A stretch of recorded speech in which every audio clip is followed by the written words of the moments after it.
National Museums Liverpool operates across 8 sites and is the largest national museum outside of London. Each year, 150,000 students take part in flexible education sessions covering themes such as ancient civilisations, natural history, conservation and art. Year 7 history students from Weatherhead High School in the Wirral come to the museum for a day of Egyptian-themed activities. I'd already decided it was going to be an Egyptology trip to the Liverpool Museum. Why Liverpool? Because it's close. Because if it's an enclosed area, it's easier to manage in a lot of ways. You can imagine if you go on a history trip, which is a sort of, we went to one recently in Dudley, which was an open-air village almost. It's very difficult to keep track of them, where they are, where they've gone and so on. But in Liverpool Museum, it's all enclosed and it's an easier venue to cope with generally. The purpose of going to the museum was actually as an introduction to the Key Stage 3 history.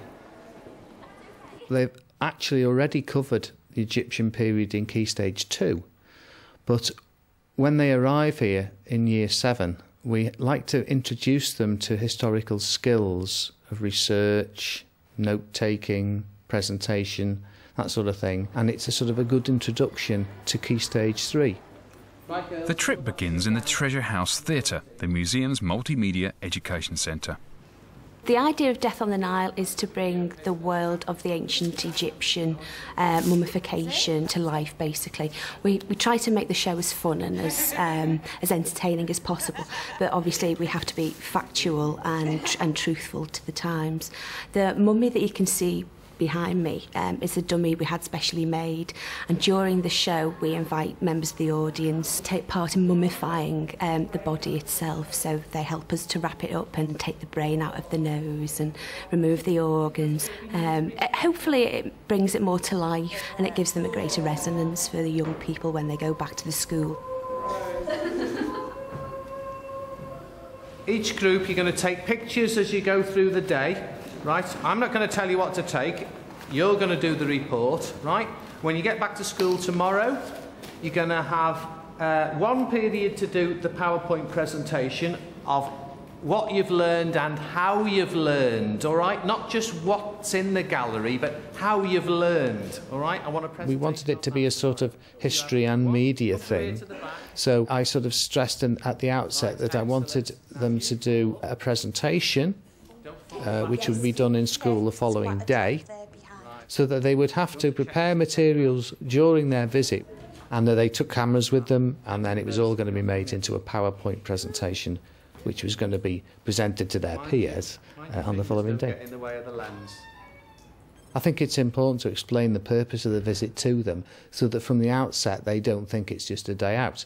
That you know, they will be in school uniform, they will be representing the school, and we will expect them to learn and develop skills on the day which they can use later on.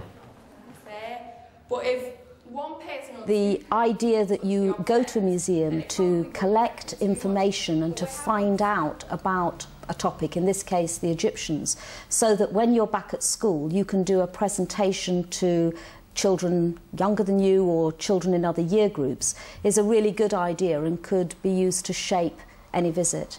And certainly our experience of museum education is that if the children have a clear task which can help shape their collecting of information and their observation, that really does produce very effective learning outcomes for them. I think we add value to the school curriculum. We add value to creative learning and thinking for young people, creative teaching for teachers. We think our expertise, creativity, the fact that we're not bound totally by the national curriculum, what we do, we can find new ways to create learning. It's the oldest thing that you've ever touched, those things. I mean, what are they? It's really important that we understand and listen to teachers' needs. They are the experts in the field, they know their pupils. What we've tried to do as an organisation is develop pre-visit resources that teachers can download before they visit the museum, resources that they can use during their visit with their class group, and post-visit resources, follow-up resources that they can use back in the classroom. And that means that the learning takes place before, during and after your visit to National Museums Liverpool. You all had a go of touching the materials and feeling. Looking at different artefacts from like the jars of which they put organs in, and why they were like each animal and which went in which, and different objects, and matching up to what it meant and which order it came in and stuff like that. When you're reading it in a book, it doesn't really go in very much because you just need to read it, but when you're watching something like that, it's action and you're being shown it, it's visual, so it's better. You're going to be looking at the gods and looking at their attributes. Well, the value of museum trips is really bringing the whole thing to life to them. I mean, you can show people pictures of mummies and Death Valley and all the rest of it, but if they actually can experience it by touching it and feeling it and holding the thing, that is just an amazing experience, and that is really the value of it, in my opinion. I think it would be fair to say that primary schools are our bread and butter audiences. Primary schools visit us more regularly than secondary schools. And the secondary school community is a target development audience for us. The challenge, undoubtedly, centres around the ability of secondary schools to visit on a regular basis. The emphasis is undoubtedly on academic achievement and attainment, and the best place to set that is within a classroom environment.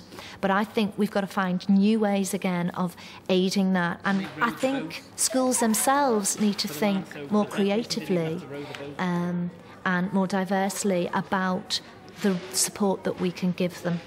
And undoubtedly, sort of post-14, we want to encourage the young person to visit us independently.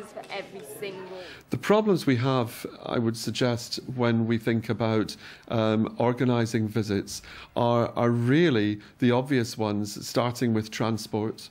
With taking children out of school in a secondary school, therefore missing a number of lessons, most of which are unrelated to the purpose of the visit in the first place. So I think we're at a time where we are all going to have to think very creatively of ways in which these sort of active links can happen. Far better, in many ways, is bringing museums and their resources into school. The creative thinking has already begun, with the museum forming a partnership with local schools on the Wirral through the Excellence in Cities programme. National Museums Liverpool and Weatherhead have had a long-standing, ongoing relationship that has been born out of initially individual teachers within the schools. I mean, the deputy head, Martin Boston, has made regular contact with us, with just picking up on opportunities that he's heard of through the press or looking at our web pages. We are aware that there is a huge resource very close by. They are also aware, as she told us, that that resource doesn't always connect with schools, and in particular with secondary schools, where the logistics of making those connections are sometimes impossible to deal with. But I think we all agree that there is a huge potential, and we wanted to explore ways, and still want to explore ways, of developing those links. We've been able to forge an ongoing relationship with Weatherhead, where we've been able to support some of their school developments, and also invite them to participate in special programmes that we've been running. They've been a fabulous support for us, because they've piloted programmes, supported initiatives, given us direct feedback, and it's been of great benefit to all, I would say. Now what we're going to do now is we're going to go out of the museum and out onto the public roads and walk to the conservation centre. Now obviously we have to have a little quick talk about health and safety on that. When we go out, you've got to get yourselves into twos in a line, right? So get with your mate and you walk in twos. Now when you get to traffic lights, common sense please. If it's, you don't rush across without us. We all keep together, and there shouldn't be a problem. The Conservation Centre offers students the chance to learn about the behind-the-scenes process of preserving museum artefacts. I use the tip of the brush, yeah? Now, that really is Egyptian papyrus. It's the only place you can get it from. So we had that imported from Egypt for you to do some hieroglyphic work on this afternoon. At the end of the session, the children produce a personalised memento of their day at the museum. Wherever possible, it's a good thing if the children can take something home. And I don't mean something that they bought in the museum shop. It could be just something simple, you know, like a badge or something that we give them. But how much better if the children have actually made it themselves? So in Egyptian Connections, for example, the children have learned about hieroglyphics, they've learned about papyrus, they've painted their own cartouche on there. It's become a bookmark. They take it home. They may still have it in 30 or 40 years' time. J-O-N-I-E-C-E.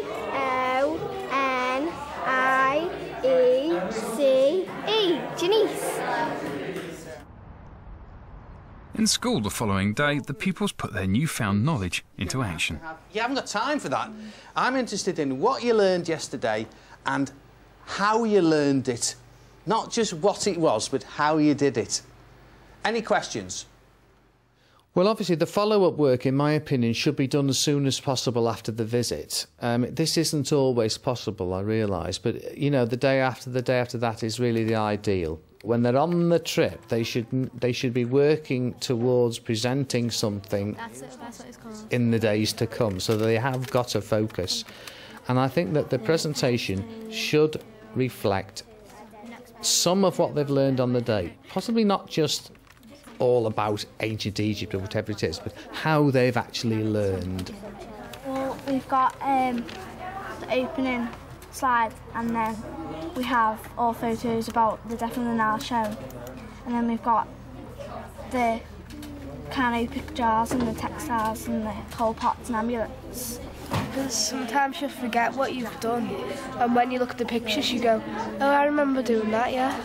They gave us fun things to do to learn about it, rather than just giving us a book just to read about it. It was quite interesting. I never knew that history could be so fun, because normally you expect it to be quite boring when you go to museums. Hello and welcome to our presentation about our trip yesterday to the World Liverpool Museum and Conservation Centre. This is a very good class, a high ability class, and they were exceptional in my opinion. They used all the information, or nearly all the information they had. In fact, they had too much information. They had to sort out what they were going to put in those PowerPoint presentations. And we set them a deadline. Their presentations, high quality, everybody took part in them. Nobody was sitting around having done nothing. If they didn't actually say something on the presentation, they certainly wrote a script for it. You've got to take all your things away with you. I hope you've learned a lot from that. You've been absolutely fantastic pupils throughout. So make sure you use the information. Well, there's been a lot of pressure recently on teachers not to take trips out because of the health and safety angle and so on. And I think it really restored my confidence, really. And it made me realise, I think, that we should do more of this sort of thing. Although it is a hassle for the teachers and a lot of effort involved, it is worth it in the end, and you can see the pupils really respond to it. And that's what we're here for in the end, isn't it?